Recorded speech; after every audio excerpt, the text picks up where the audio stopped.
ఏలూరు జిల్లా జంగారెడ్డిగూడెం పొగాకు వేలం కేంద్రంలో రైతులకు అవగాహన సదస్సు ఏర్పాటు చేశారు. పొగాకు రైతులు ఇతర వాణిజ్య పంటలను కూడా వేయాలని, వాటికి కూడా మద్దతు ధర ఉంటుందని అధికారులు సూచించారు.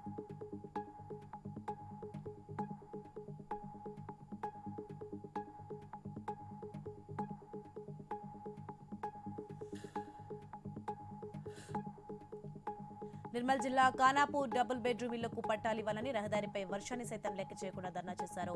డబుల్ బెడ్రూమ్ ఇళ్లను పంపిణీ చేసి 3 ఏళ్లు గడుస్తున్నా నేటికి పట్టాలు ఇవ్వలేదని ఆందోళన వ్యక్తం చేశారు.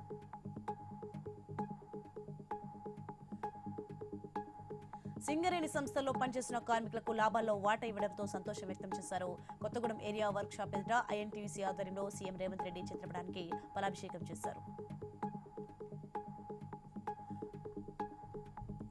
కాంగ్రెస్ ప్రభుత్వం ఆటో డ్రైవర్లకు 12,500 రూపాయలు ప్రతి సంవత్సరం ఇస్తామన్న హామీని తక్షణమే నెరవేర్చాలని డిమాండ్ చేశారు.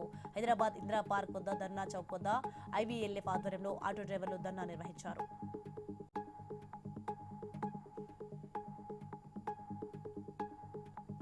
హైదరాబాద్ అంబర్పేటలో బతుకమ్మ కుంట ప్రారంభోత్సవానికి అన్ని ఏర్పాట్లు పూర్తి చేశారు. 35 సంవత్సరాలుగా బద్దీగా ఉన్న బతుకమ్మ కుంటను సీఎం రేవంత్ రెడ్డి ప్రారంభిస్తారని టీపీసీసీ ప్రధాన కార్యదర్శి లక్ష్మణ్ యాదవ్ తెలిపారు.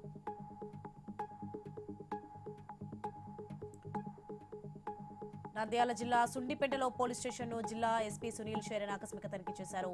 శ్రీశైలం వచ్చే భక్తులకు ట్రాఫిక్ ఇబ్బందులు లేకుండా చర్యలు చేపట్టాలని సిబ్బందిని ఆదేశించారు.